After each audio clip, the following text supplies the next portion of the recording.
Margaret Johnson, a 68-year-old janitor at Hartwell Industries, slowly pushed her cleaning cart down the long hallway. Her movements were steady and purposeful, a routine she had followed for over 40 years. During all that time, she had quietly kept the company running behind the scenes, though most of the staff barely noticed her. She was like a shadow, only appearing when there was something that needed cleaning. Margaret had no idea that her quiet life was about to be turned upside down.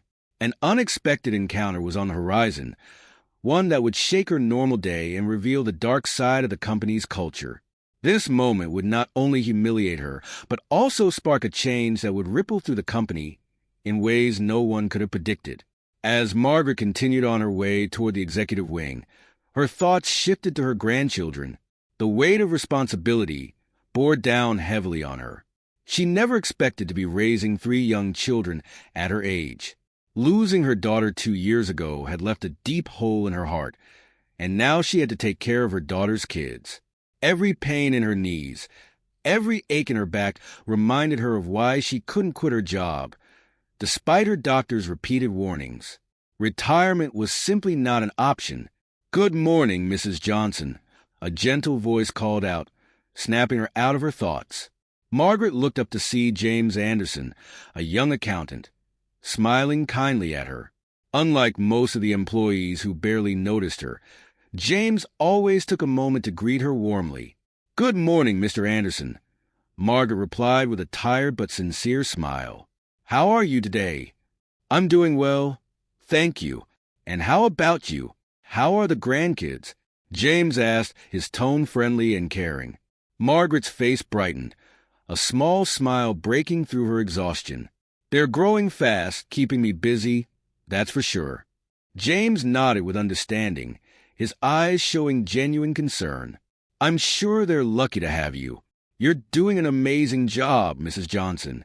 Before Margaret could say anything more, a sharp, harsh voice cut through the moment. "Anderson, don't you have work to do instead of wasting time chatting with the help?" Richard Blackwell, the department manager, walked briskly toward them, his polished shoes clicking on the floor. His face was twisted into a sneer, and his cold eyes darted from Margaret to James with clear disapproval. James quickly straightened up, his friendly expression fading into a more formal and detached one. "Yes, Mr. Blackwell. I was just heading back to my desk," he said, then hurried away without another word. Richard's gaze then settled on Margaret, filled with disdain. "And you," he snapped, "make sure you clean everything properly today. I'm sick of finding dust in the corners." Margaret lowered her head, her voice barely a whisper. "Yes, Mr. Blackwell. I'll do my best." "Your best," Richard scoffed, clearly unimpressed. With that, he turned on his heel and strode away, leaving Margaret standing alone once again. Taking a deep breath, Margaret tried to shake off the sting of his cruel words. It wasn't the first time Richard had spoken to her like that, and sadly, she knew it wouldn't be the last. She had endured his rudeness for years. Still, as she resumed her work, she couldn't help but think about how much things had changed over the years. When Margaret had first started at Hartwell, it had felt like a family. The staff were friendly, and the managers valued her hard work. But over time, as the old management retired and new faces took over, the company's atmosphere shifted. Richard Blackwell was the perfect example of the new type of leadership, ruthless, focused only on climbing the corporate ladder and stepping on anyone he thought was beneath him. To Richard, Margaret was nothing more than an annoyance, a relic from a time he considered outdated. What Margaret didn't realize, however, was that her quiet strength and determination hadn't gone unnoticed. James Anderson, the young accountant who had greeted her earlier, had been paying close attention to the way Richard treated her for months. Every harsh word, every belittling remark, made James feel a deep sense of anger and frustration. James had started working at Hartwell Industries fresh out of college, eager to prove himself and make a name in the business world. But it didn't take long for him to realize that the office politics were more complicated than he'd imagined. He quickly learned to stay under the radar, not wanting to become a target for someone like Richard Blackwell.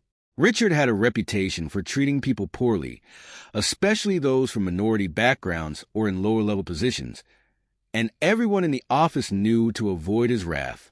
As James sat down at his desk, he couldn't shake the image of Margaret from his mind. Her tired face, the way she was treated by Richard. It didn't sit right with him. He had seen the way Richard disrespected her time and time again, but until now, he hadn't known what to do about it. Today, something inside him shifted. He realized he couldn't just sit back and watch this happen anymore. Margaret Johnson, a 68-year-old janitor at Hartwell Industries, carefully pushed her cleaning cart down the long corridor, her steps slow but deliberate. For over 40 years, she had been a quiet presence in the building, keeping everything clean and orderly. Most people barely noticed her, treating her as if she were invisible, just someone who appeared when there was a spill or mess to take care of. But little did Margaret know, her usual routine was about to be disrupted by a sudden, unexpected confrontation, one that would expose the darker side of the corporate world she had worked in for so long. This moment, which would soon become a source of embarrassment for her, would also be the spark for a transformation in the company, a change that no one saw coming. As she made her way toward the executive offices, Margaret's mind drifted to thoughts of her grandchildren. The weight of responsibility weighed heavy on her, far more than she had ever anticipated at her age. She never imagined she would be raising 3 young children in her late 60s, but life had dealt her a tough hand. Her daughter had passed away 2 years ago, leaving her with 3 young grandchildren to take care of. Every step Margaret took, every twinge of pain in her knees and back, was a constant reminder of why she had to keep working, despite her doctor urging her to slow down. Quitting wasn't an option. Retirement was a distant dream she couldn't afford. "Good morning, Mrs. Johnson." A gentle voice interrupted her thoughts. Margaret looked up and saw James Anderson, a young accountant, smiling warmly at her. Unlike many of the other employees, who barely glanced her way, James always made a point to greet her. "Good morning, Mr. Anderson," she replied, her voice tired but friendly. "How are you today?" "I'm doing well, thank you. How about you? And how are your grandkids?" James asked, his tone filled with genuine care. Margaret's face softened, a small smile pushing through her weariness. "They're growing up fast and keeping me busy, that's for sure." James nodded, his eyes showing sympathy. "I'm sure they're lucky to have you. You're doing such an amazing job, Mrs. Johnson." Before Margaret could respond, a sharp voice broke the moment like a whip. "Anderson, don't you have something more important to do than chit-chatting with the help?" Richard Blackwell, the department manager, stormed toward them, his expensive shoes clicking loudly on the polished floor. His lips curled into a disdainful sneer as his cold eyes flickered over Margaret before landing on James. James immediately straightened, his relaxed, friendly expression transforming into a more professional one. "Yes, Mr. Blackwell. I was just heading back to my desk," he responded quickly, hurrying away without another word. "Now," Richard's eyes turned back to Margaret, filled with contempt. "And you," he snapped, "make sure you clean those corners properly today. I'm tired of finding dust everywhere." Margaret lowered her head, her voice barely audible. "Yes, Mr. Blackwell. I'll do my best." "Your best," Richard mocked, his tone dripping with sarcasm before turning and walking away, leaving Margaret standing there alone once more. Margaret took a deep breath, bracing herself against the familiar sting of his words. This wasn't the first time Richard had spoken to her this way, and unfortunately, she knew it wouldn't be the last. She had endured his sharp tongue for years, but it didn't make it any easier. As she resumed her work, wiping down surfaces with careful precision, she couldn't help but reflect on how much things had changed over the years. When Margaret first started working at Hartwell, the company had felt like a second home. The employees were kind, and the management appreciated her dedication to keeping the workplace clean and comfortable. But as the years went by, the faces in management changed, and with them, so did the atmosphere. Richard Blackwell was the embodiment of that change. His rise to power had been swift, but it was built on stepping over anyone he considered less important. Margaret, in his eyes, was just a reminder of the old way of doing things, someone he deemed irrelevant and unworthy of respect. What Margaret didn't realize was that her quiet perseverance hadn't gone unnoticed. James Anderson, the young accountant who always greeted her with kindness, had been watching how Richard treated her for quite some time. Every insult, every belittling comment didn't sit well with him. It made his stomach churn with anger and frustration, though he often felt helpless to do anything about it. James had joined Hartwell Industries straight out of college, full of ambition and eager to make a difference in the corporate world. But he quickly learned that office politics were more complex and cutthroat than he had anticipated. He had adapted by keeping a low profile, avoiding unnecessary attention, especially from Richard, who had a reputation for picking on anyone he thought was weaker or beneath him. Richard's harsh treatment was particularly aimed at people from minority backgrounds or those in lower-level positions, and his toxic behavior was well known in the office. As James sat down at his desk, he couldn't get Margaret out of his mind. Her weary face, the way Richard had spoken to her, it all weighed on him heavily. James had witnessed this mistreatment countless times before, but something about today felt different. He couldn't just stand by and let it continue. A feeling of guilt gnawed at him for having kept silent for so long. Today, something inside him stirred. He knew he couldn't just sit by anymore and watch as someone as kind and hard-working as Margaret was treated so poorly. He didn't have a plan yet, but he knew he had to do something. This couldn't go on. "Know what your problem is, Johnson?" Richard sneered, his face uncomfortably close to Margaret's. "You just don't know when to quit.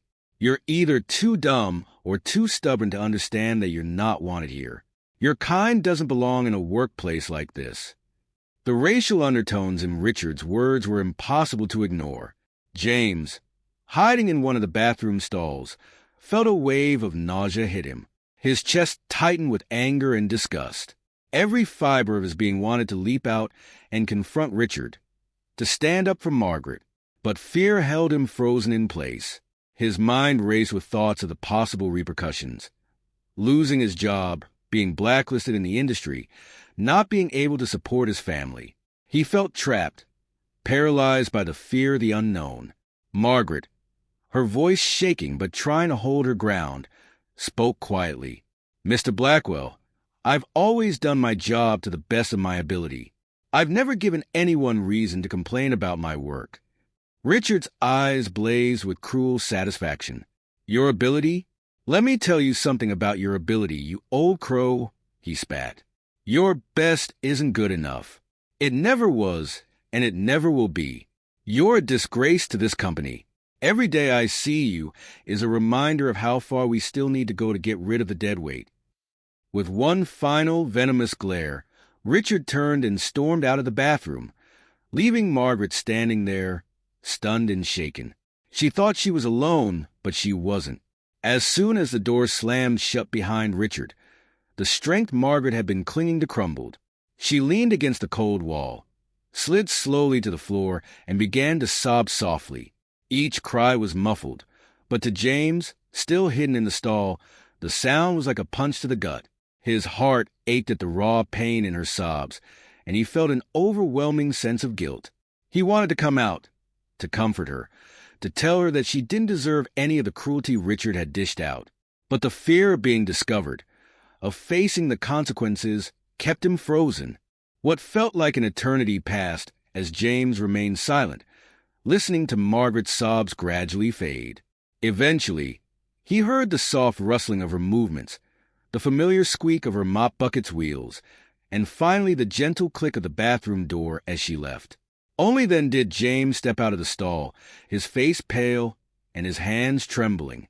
He stared at himself in the bathroom mirror, his reflection seeming foreign, almost unrecognizable.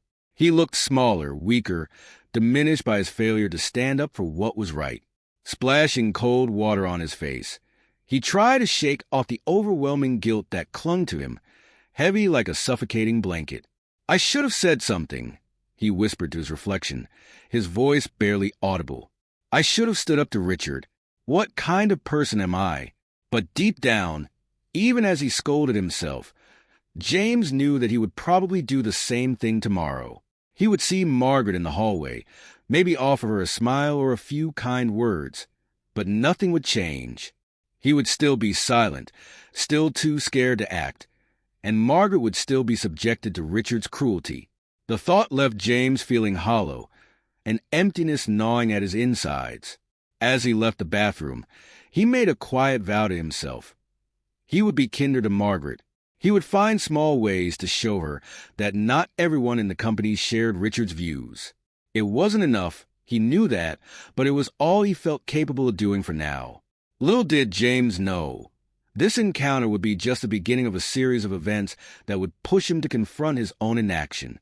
Hartwell Industries was on the brink of a major upheaval, one that would force long-buried injustices to the surface and challenge the entire company's culture. In the days that followed, James found himself more aware of Margaret's presence in the office than ever before. He noticed how she seemed to shrink into herself whenever Richard was nearby, how her once steady hands trembled as she carried out her duties. The guilt gnawed at him constantly, a reminder of his failure to speak up. James started showing Margaret small gestures of kindness whenever he could. He greeted her warmly every morning, making sure to stop and ask how she was doing. Sometimes, he would quietly leave a cup of coffee on her cleaning cart, accompanied by a small note of appreciation. He took extra care to keep his own workspace tidy, no longer leaving unnecessary messes for her to clean up. He even began encouraging his colleagues to be more mindful of their own messes. "Hey, guys," he said one afternoon to the other accountants in his department. "Why don't we make an effort to keep our areas clean? It'll make Mrs. Johnson's job a little easier."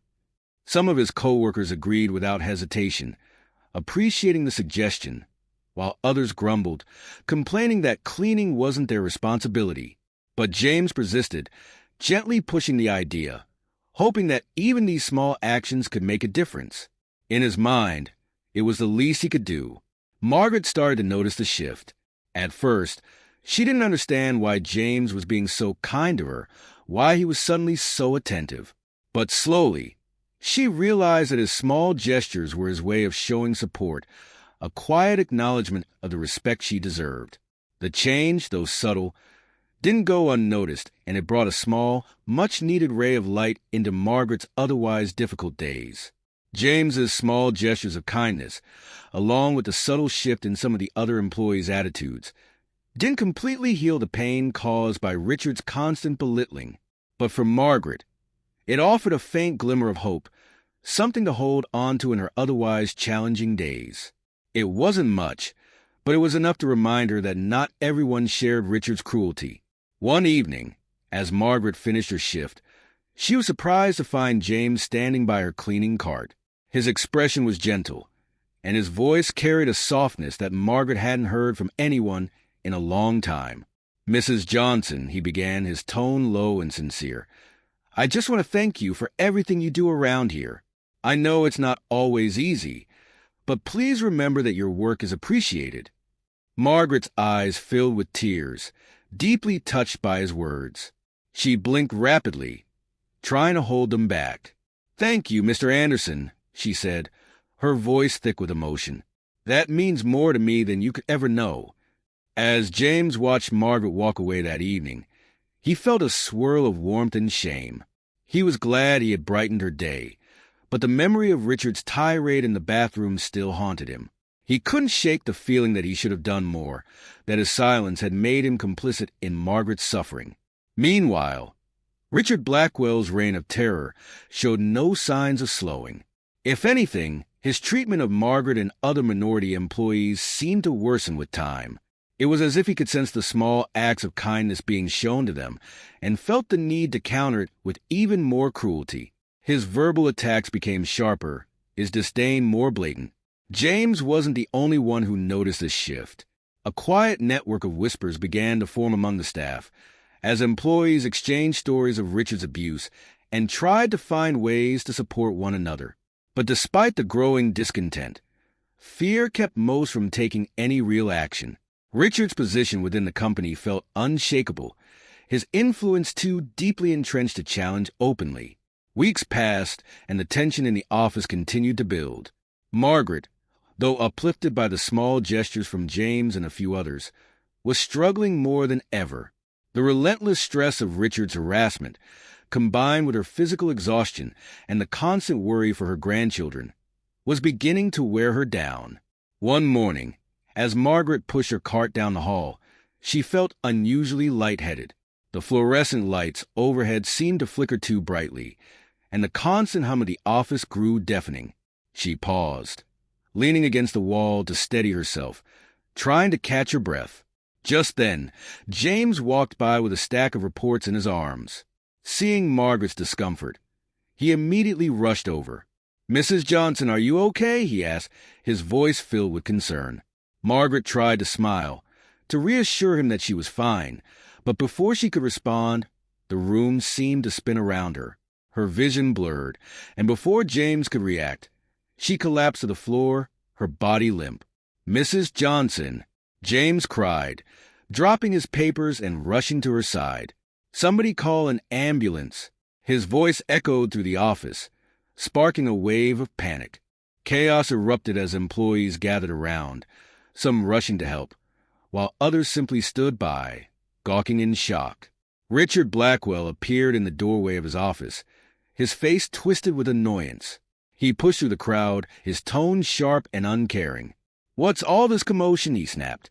But when he saw Margaret lying on the floor, his expression didn't change. Instead, he scoffed. "Oh, for heaven's sake, can't she even manage to stay on her feet?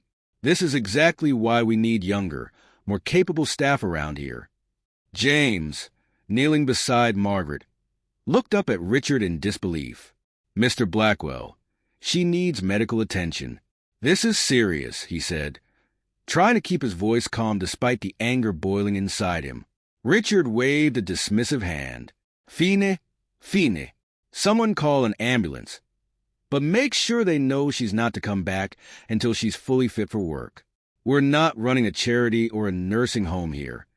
As the paramedics arrived and carefully placed Margaret on a stretcher, James felt a surge of fury unlike anything he had ever experienced before. Richard's complete lack of empathy, his cold, heartless response to such a serious situation, was almost too much for James to bear. But even then, even with his blood boiling, James stayed silent. Fear still gripped him.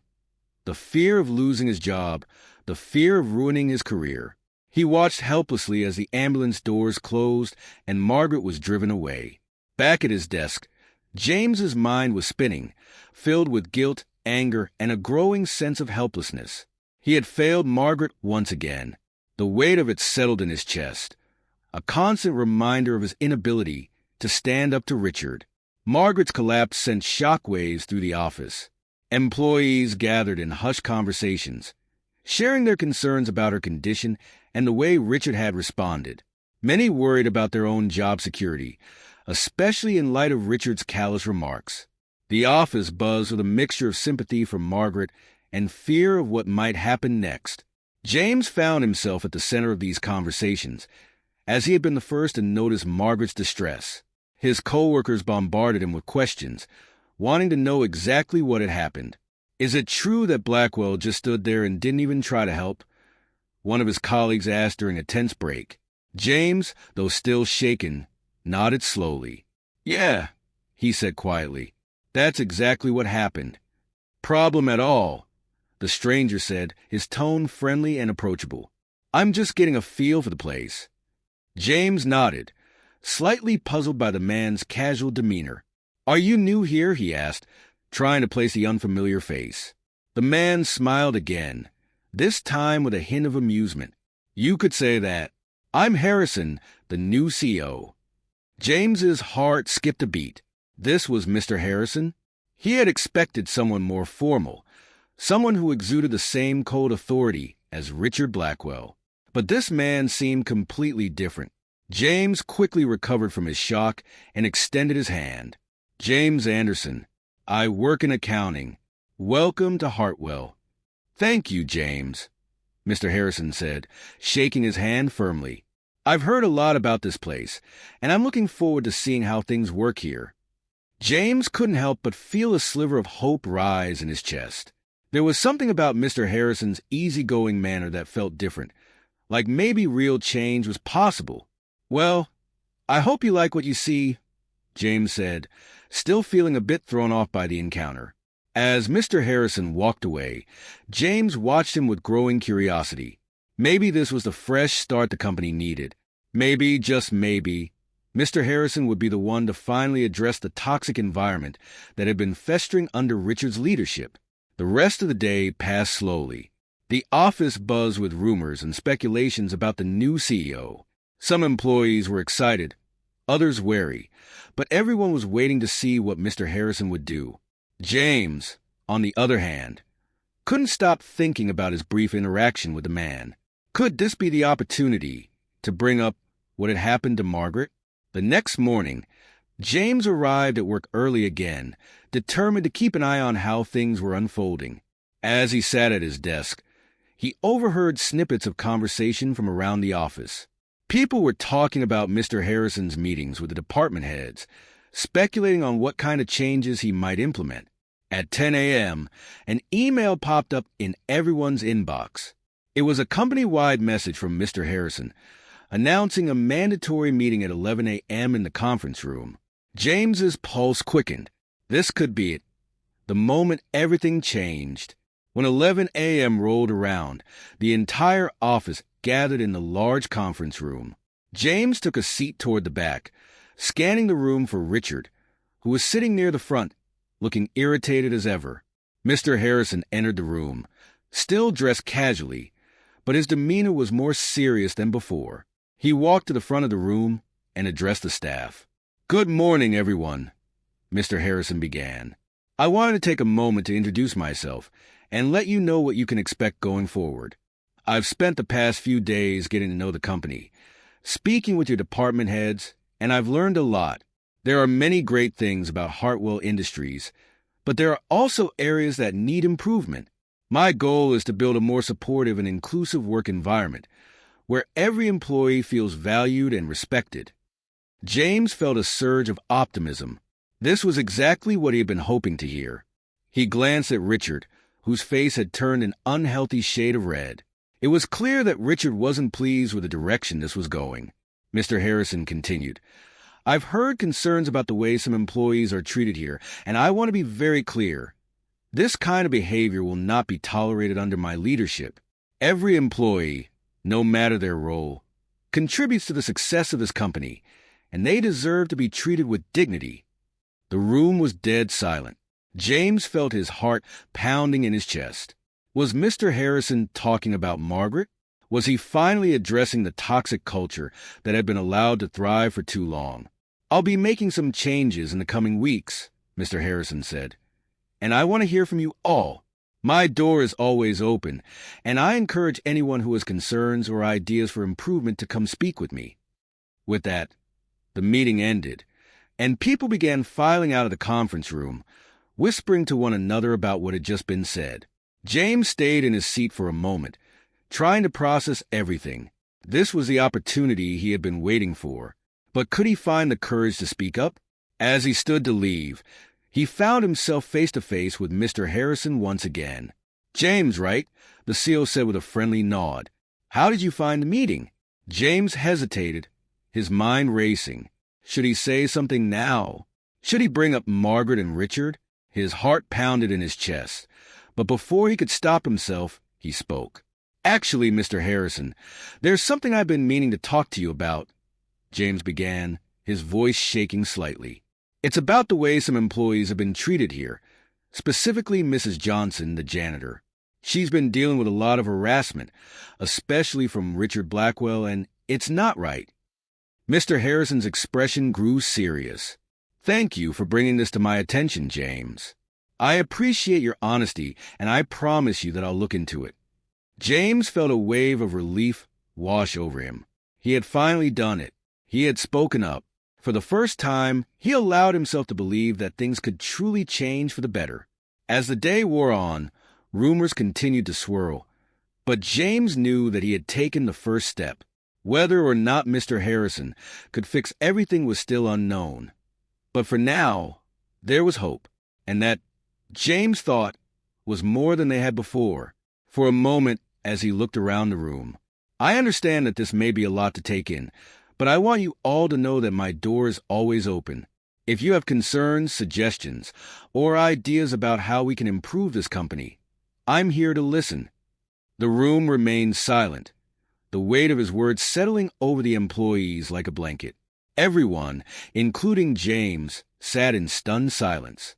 Richard, standing near the back, was pale and motionless, his usual smug demeanor completely shattered. It was clear to everyone that the old ways were about to change, and for once, Richard didn't have the upper hand. After a moment of quiet, Mr. Harrison spoke again. I'll be meeting with each department in the coming weeks to discuss the specifics of these changes. We'll also be providing resources for anyone who needs support, whether it's HR assistants or simply someone to talk to. My goal is to make sure Hartwell Industries becomes a place where people can thrive, not just survive. James felt a rush of emotion. This was what he had been hoping for, what he had dreamed of when Margaret had collapsed and Richard had shown his true colors. Now, someone in power was finally standing up and saying the things everyone had been too afraid to say. As the meeting came to an end, people began to rise from their seats, still murmuring amongst themselves. The atmosphere in the room was a strange mixture of tension and hope. Some employees were clearly concerned about what the changes might mean for their own positions, while others, like James, were quietly relieved to see the toxic behavior being addressed. James remained seated for a few moments, reflecting on what had just happened. He had spent so long feeling guilty about not standing up to Richard, about not doing more for Margaret. But now, for the first time, he felt like there was a real chance for change. Like the nightmare of working under Richard's oppressive rule might finally be coming to an end. As people filed out of the conference room, Mr. Harrison stayed behind, greeting employees as they left. When it was James's turn, the CEO gave him a knowing look. James, I remember you from earlier. I wanted to thank you for pointing me in the right direction today.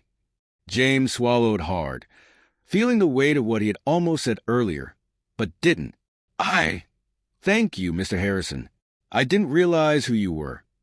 That's all right, Mr. Harrison said, his tone warm. But I want you to know, I'm serious about making this company a better place. If there's anything you feel needs to be addressed, don't hesitate to reach out. James nodded, a feeling of both hope and responsibility settling over him. I will, he promised. As he left the conference room, James caught a glimpse of Richard, who had already retreated to his office, no doubt plotting his next move. But James knew things wouldn't be the same anymore. The tides were turning, and Richard's power over the company and its employees was finally slipping away. The following day, the office felt different. There was a buzz of energy in the air, a mix of cautious optimism and uncertainty. People were talking more openly, wondering what changes would come and how they might be affected. James noticed small shifts, employees greeting each other more warmly, fewer hushed conversations behind closed doors. It wasn't a complete transformation overnight, but it was a start. Later that week, a company-wide email outlined the new policies Mr. Harrison had mentioned. Harassment and discrimination training would be mandatory for all employees, with additional resources provided to support those who had experienced any kind of mistreatment. There was also a direct line to HR for anonymous reporting, ensuring that no one would have to suffer in silence anymore. James couldn't help but think of Margaret and how much she had endured under Richard's watch. He hadn't heard much about her condition since the day of her collapse, but he hoped she was recovering. He decided to visit her, bringing her a small bouquet of flowers as a gesture of appreciation for everything she had done for the company and for being a quiet inspiration in the face of adversity. When he arrived at her home, Margaret was sitting in a cozy armchair, looking tired but stronger than he had expected. She smiled when she saw James at the door, her face lighting up with warmth. "Mr. Anderson," she greeted him softly. "What a surprise." "I brought you these," James said, handing her the flowers. "I just wanted to thank you, Mrs. Johnson, for everything." Margaret's eyes glistened with emotion. Thank you, James. That means a lot. I've been hearing some things about the company. It sounds like things are finally changing. James nodded, sitting down across from her. They are. And I think it's because of people like you who showed us what real strength looks like. Margaret smiled, a tear rolling down her cheek. I just hope those changes stick. They will, James assured her. I promise. As James left Margaret's house that afternoon, he felt lighter than he had in weeks. For the first time in a long time, he believed that the company, and perhaps the world around him, could become a better place. It wasn't just about policy changes or new CEOs. It was about people standing up for what was right, even when it was hard. And as the weeks went on, James watched as Mr. Harrison's leadership brought new life into Hartwell Industries. Employees were speaking out more. The toxic environment was slowly being dismantled. And even Richard Blackwell seemed to be losing his iron grip on the office. There was still work to be done, but for the first time, it felt like real progress was being made. James couldn't help but think back to that day in the bathroom, when he had stayed silent as Margaret was torn down by Richard. It still haunted him, but now he knew that he could make amends, that his voice mattered, and that it wasn't too late to make a difference. Slightly forming on his face. And it wouldn't have happened without people like you, James. People willing to speak up and do the right thing, even when it's difficult. James smiled, feeling a mix of gratitude and responsibility. I just hope we can keep moving in that direction.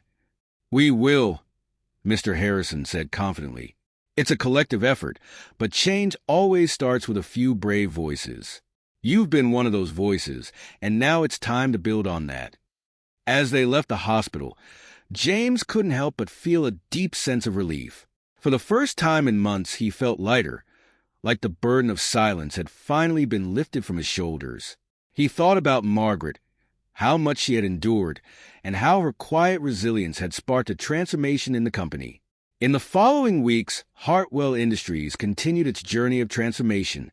Richard Blackwell's administrative leave eventually led to his termination after the investigation confirmed multiple instances of inappropriate behavior. The company implemented a zero-tolerance policy on harassment, with regular training programs on diversity, equity, and inclusion. Employees began to feel the shift in the company culture. There was more openness, more accountability, and a sense that everyone, regardless of their role, mattered.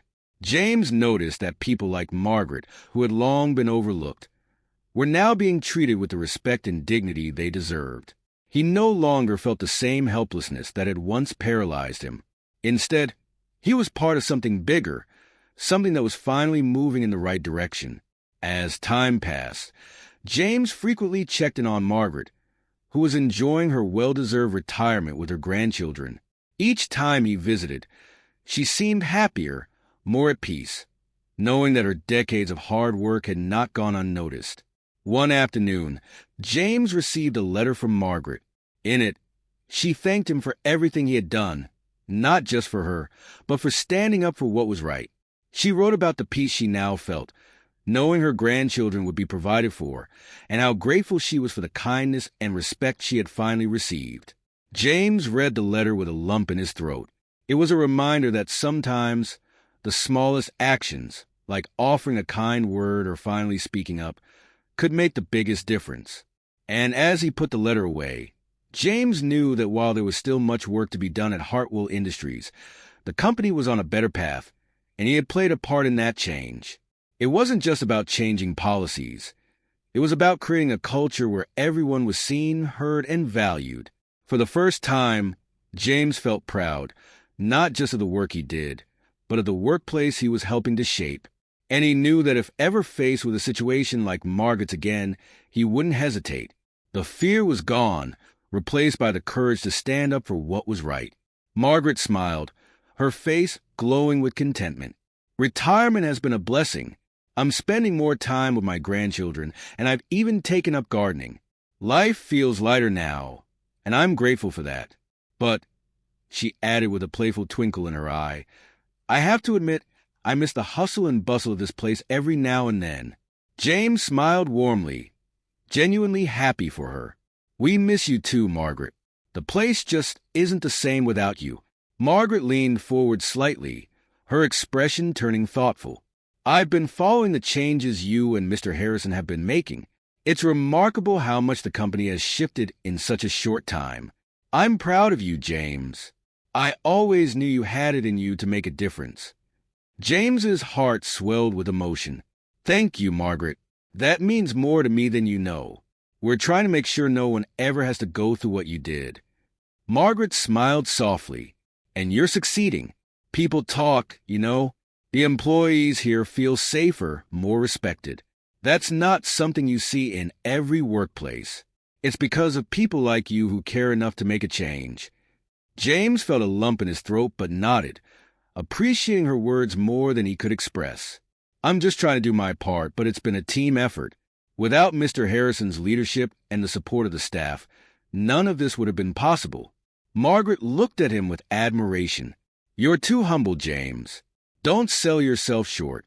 You took a stand when it mattered most, and you've made this place better because of it.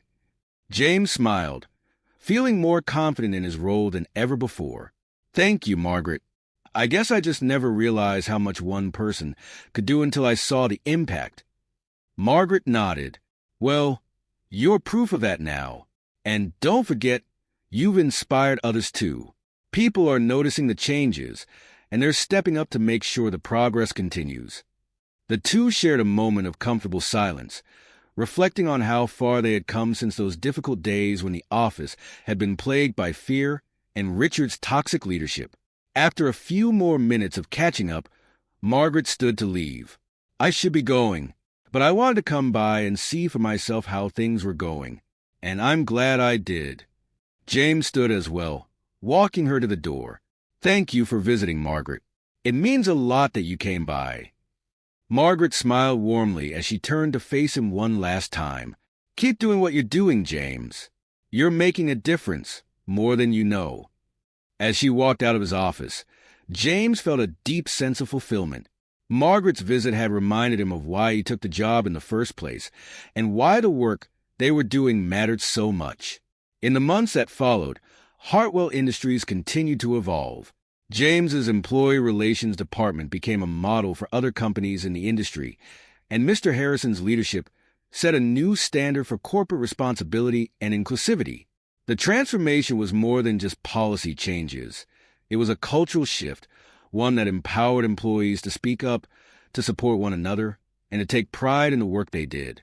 And as James sat in his office, reflecting on the journey that had led him here, he knew one thing for sure. Change was possible, and it started with a single voice, his own. He no longer doubted his ability to make a difference, because every day he saw the results of his efforts in the smiling faces of his colleagues and the healthier, happier workplace he had helped create. Margaret's words echoed in his mind as he got back to work. You're making a difference more than you know. And for the first time, James truly believed it. Remarkable turnaround at Hartwell Industries, showcasing it as a model of corporate reform. The story of how a once toxic work environment had been transformed into a place of inclusivity, respect, and collaboration became a beacon of hope for companies across the country. Other organizations sought to learn from Hartwell's example, hoping to replicate the culture of openness and equality that had taken root there. James found himself being asked to speak at conferences and corporate events, sharing the journey of Hartwell's transformation. He never imagined himself as someone who would stand in front of large audiences, but his passion for the cause and the lessons he had learned made it easy. He spoke about the importance of listening to employees, fostering a culture of respect, and most importantly, the courage to stand up for what was right, even when it was difficult. As James traveled to different companies, he realized how pervasive the issues he had once been too afraid to confront were. But instead of feeling overwhelmed, he felt empowered. He knew from experience that change was possible, and it gave him the confidence to continue his work. Back at Hartwell, things continued to improve. The mentorship program James had implemented with Margaret's help flourished, with more employees volunteering to guide and support newcomers. Margaret, even in retirement, stayed involved as an advisor, her wisdom and experience invaluable to the program's success. She became a symbol of resilience and grace for many at Hartwell, and her influence was felt throughout the company. Mr. Harrison's leadership remained strong, and his commitment to transparency and employee welfare became the cornerstone of Hartwell's identity.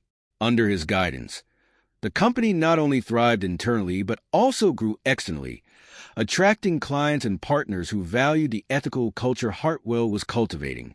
For James, every day felt like a new opportunity to continue building on the foundation they had laid.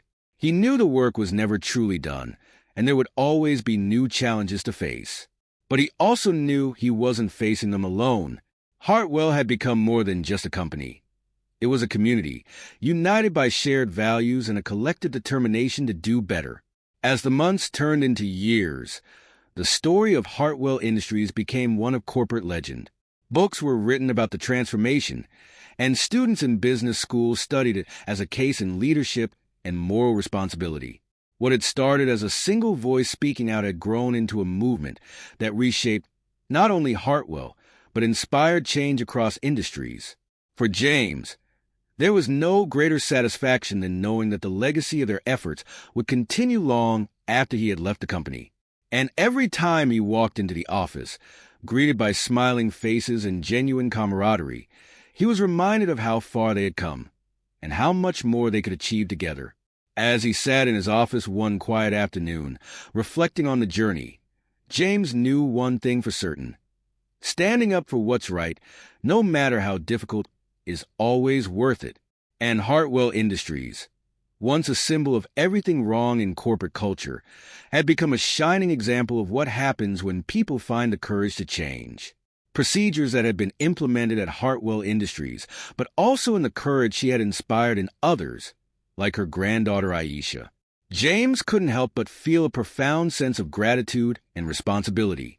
Margaret had once been silenced and overlooked, but now her story had become a beacon for others to follow.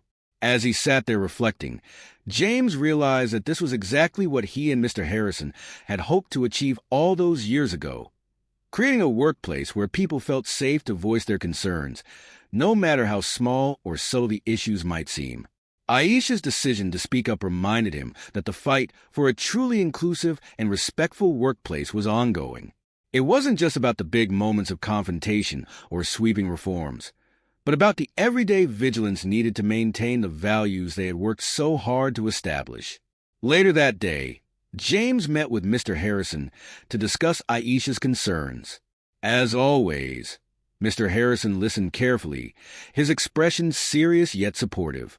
"We've made a lot of progress, James, but stories like Aisha's show us that the work is never finished," he said. "We need to keep fostering an environment where these issues are addressed as soon as they arise." James nodded. "I agree.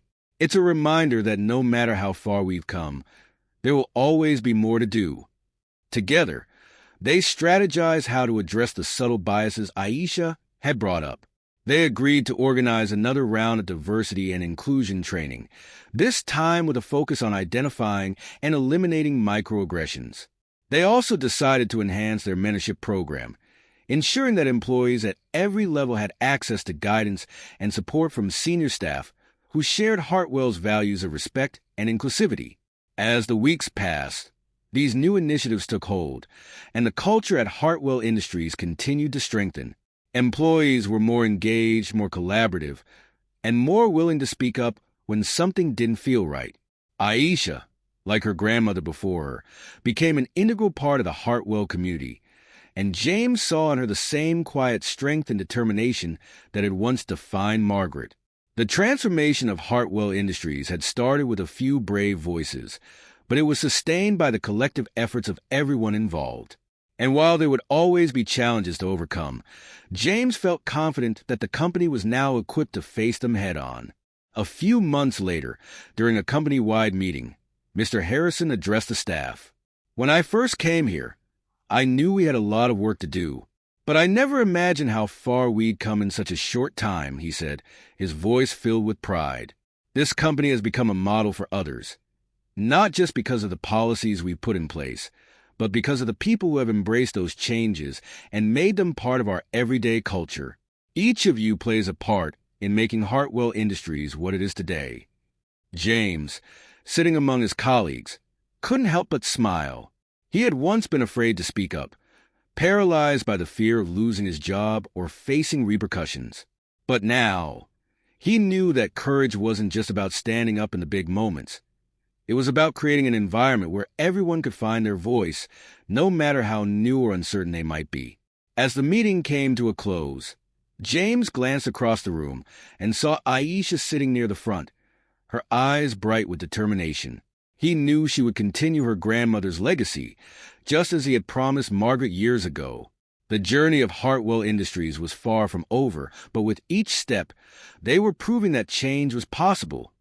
That when people come together, speak up, and stand for what's right, even the most entrenched systems could be transformed.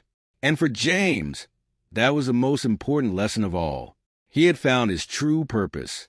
It wasn't just about leading an employee relations department or implementing policies. It was about being part of a movement, a force for good that could leave a lasting legacy. He had learned that leadership was about more than making decisions from behind a desk. It was about listening, understanding, and having the courage to act, even when it was hard. James reflected on how far he had come from the days of staying silent, paralyzed by fear. Now, he was empowered by the knowledge that his voice, his actions, and his decisions were shaping a better future for Hartwell Industries and beyond.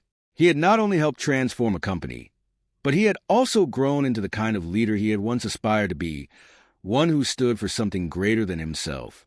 The award from the National Association for Workplace Equality was just a symbol of the deeper impact they had made. What mattered most to James were the people, the employees who now felt safe, valued, and respected. He thought of Margaret's wisdom, the way she had guided him, even unknowingly, toward this moment. Her influence had rippled out, touching not just his life, but the lives of so many others. As he lay in bed, James knew that the challenges they had faced weren't over, but he was no longer afraid of them. With every new day, there would be opportunities to continue the work, to push for more inclusivity, more respect, and more fairness. He would take it one day at a time, just as Margaret had said. And as sleep overtook him, James smiled, knowing that he was part of something bigger than he had ever imagined. Tomorrow would bring new challenges, but with courage, compassion, and the commitment to keep moving forward, they would continue to create a better, more equitable world for everyone. The story of Hartwell Industries was still unfolding, and James was proud to be part of its transformation, a transformation that proved that, indeed, one person could make a difference, and that change, while slow, was always worth fighting for.